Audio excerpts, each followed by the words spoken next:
This year's ISM in Cologne saw a great many releases across the confectionery sector, from sugar reduction options through to vegan and plant-based offerings. So we catch up with a number of businesses to find out the lowdown for this year's show. The ISM has been going really well so far. So we've seen a lot of interest, a lot of customer interactions, and it's been great to see them reacting to our new innovations. It's good to know indeed, and obviously it's a big year for ISM with it being the 50th anniversary. How significant is this event to the business? It's actually quite significant, so we're very happy to come to ISM every year. The theme of this year, the theme of our booth this year is actually Centennial Chocolate. So we really wanted to answer the demand of Centennial, so the new generation of consumers. And what they're looking for is more plant-based products, fitting, that are good for the planet, good for them. And so plant-based is definitely something in that area. And so that's why we innovated in that area with this new dairy-free milk chocolate that is basically everything that a consumer would want about a milk chocolate. So it's creamy, it's milky, just it's plant-based. As I was mentioning, so we saw that Centennials are really looking for products that are good for them and good for the planet. But most importantly, taste is still the key driver for consumers to actually consume a product.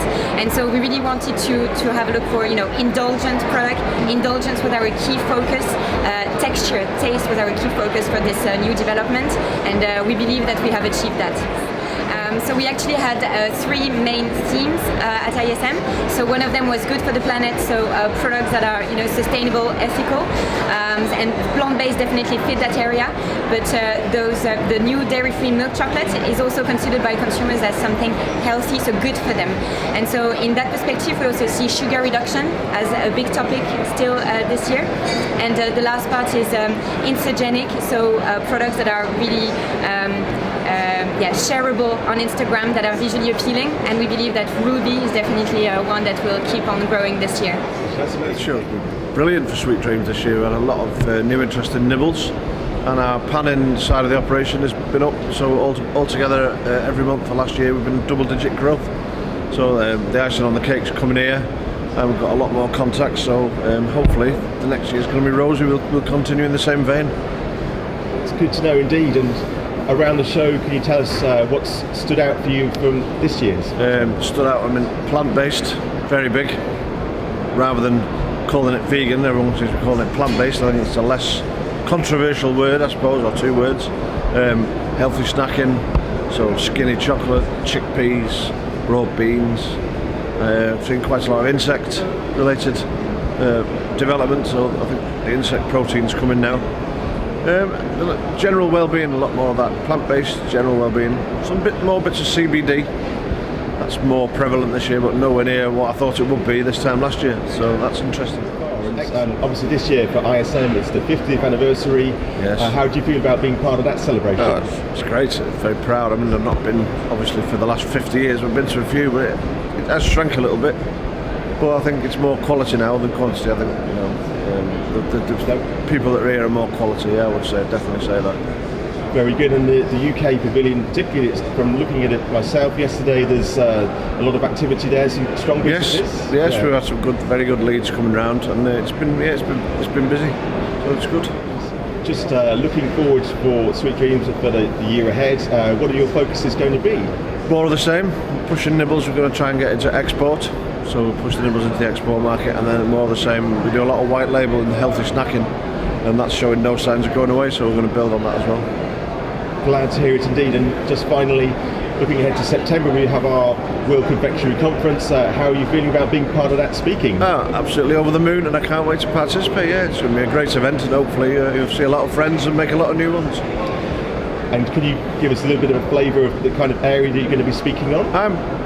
You're speaking about something that's very passionate to me personally, and that's the lack of training in the industry at the moment, as far as I see it, especially in the UK. So that'll be the main focus. Fantastic. And on a personal level, can you just say some of the projects you're going to be involved with throughout 2020? Well, I've got some projects in the United States, working on cannabis products. Also, I'm going to do some work with other customers in the UK.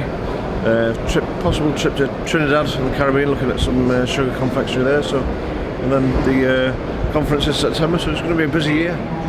Yes, so our key focus this year is to properly bed in all the new ranges that we only launched towards the end of last year. And we have some additional new products in our caramels, also in our brittles, and also making sure that we've spread the news that we also have some vegan products now in our range. So all round, it's been an exciting show.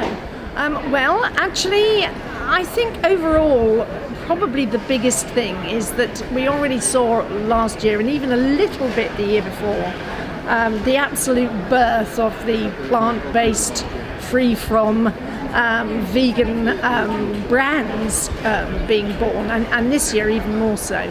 But what's interesting now is that brands who were already well established are now all pretty much beginning to feature a vegan or a plant-based or a free-from product or range of products within their portfolio. So I think you'd be hard-pressed to find probably the majority of brands here have something in their range that would be appropriate.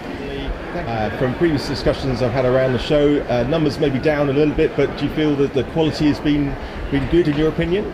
Well, it's always very difficult to know, isn't it? So most definitely footfall almost feels like half on what it's been in previous years.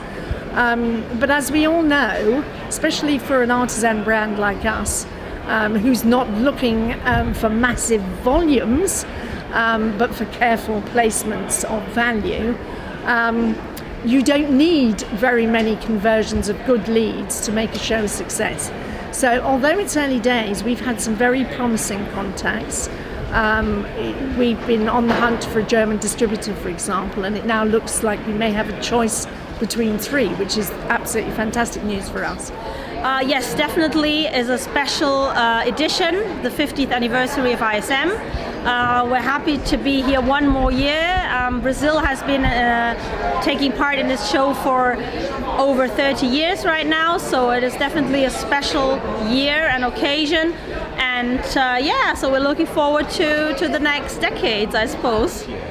Yeah, this year we had more companies than last year, so we're seeing a trend towards like more and more companies participating year by year. So we're very happy about that, and the companies are also very satisfied. ISM is the most important trade show for our sector, and it's obviously a must being here. So we're very happy, and things have been going very well. So thank you for that. And in terms of trends that you've noticed around ISM, what are some of the key things that you've seen? Yes, we see vegan more and more, right, year by year, a lot. Also reduced sugar, also stronger every year. So, and also all the nutraceutical products, we've seen a bit, I think I've seen more again this year. So all products which have special attributes, we've seen more and more. It's growing really a lot, and so I think these are the key trends that we've spotted pretty much.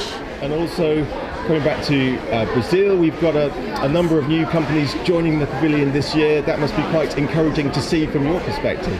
Yes, definitely. We're very happy because it shows that the work that's being done is actually achieving good results, and it encourages us, of course, to carry on and also try to improve, of course, year by year, but it's definitely very satisfying to see that. Yeah, we are very optimistic about this year. The numbers, they look very good, and we see and we hope really to see continuous growth. So we're very enthusiastic about the coming shows as well. Gold Food is going to be in about 2 weeks already. There's Sweets and Snacks Chicago in May, so we're still a lot to go this year. So thanks very much indeed for joining us, James Cadbury, here at the final day for ISM. How has the show been for you this year? It's been really good actually. We've met lots of bars, lots of people have been really interested in our brand. We've had a bit of a rebrand recently, moving to a square rib bar, and as part of that we're planting one tree for every chocolate bar we sell, so that the reception of that sustainable message has been really, really good, so it's been a good show. Yeah, so I set the brand up about 3 years ago now, and the inspiration was my great grandfather, John Cadbury, who set up Cadbury's chocolate back in 1824, so nearly 200 years ago. And back then they used to do teas, coffees, eventually hot chocolates. And the reason they did that was they were Quakers and they didn't believe in drinking alcohol, so they wanted to get people to drink more hot chocolate rather than alcohol. And then from that they sort of very popular, and from that they sort of grew and into the Cadburys today. So that was the sort of real inspiration. There was the early Cadburys and how they looked after their employees and all that great stuff they did. Yeah, I think what they did in terms of looking after employees, trying to stop wars, and always sourcing very responsible and sustainable. That's something that we definitely sort of admire and want to be like as we grow, and that's one of the reasons why we've done this initiative where we're planting trees. So the plan for this year is that we're going to plant 500,000, and that's getting done in Cameroon. We're working with an NGO who have been around for about 20 years, and they plant trees. So we went to them and said, look, we want to be planting some trees. Can you help find us some cocoa farmers? And they found some cocoa farmers in Cameroon, and they'll be planting those trees for us, so it benefits them, their local environment. So we're really excited about that, and hopefully that's similar to how Cadbury started. Very good indeed. And just coming to the rest of the show, have you seen much that has inspired you around about ISM? Yeah, I think the big trend is obviously the vegan, and people want to do a milk vegan. So we do a dark chocolate bar which is vegan naturally. We also launched some vegan truffles this year, which we have nuts in, which give them that creaminess, and people really like that sort of creamy texture still, but they want to reduce the amount of milk they're consuming. So that's a huge trend, and actually we're trying to develop a whole new range around that, which hopefully we'll be launching later in the year, fingers crossed. Brilliant. And on a final note, looking ahead to the rest of the year, it sounds as if things are looking optimistic for you. Yeah, we've had a really good strong year from last year to this year, and the show's been great. We've picked up a lot of leads who are really interested in the brand and what we're trying to do in terms of create a more sustainable chocolate future. So yeah, it's exciting ahead. So fantastic. Thank you very much, DJ.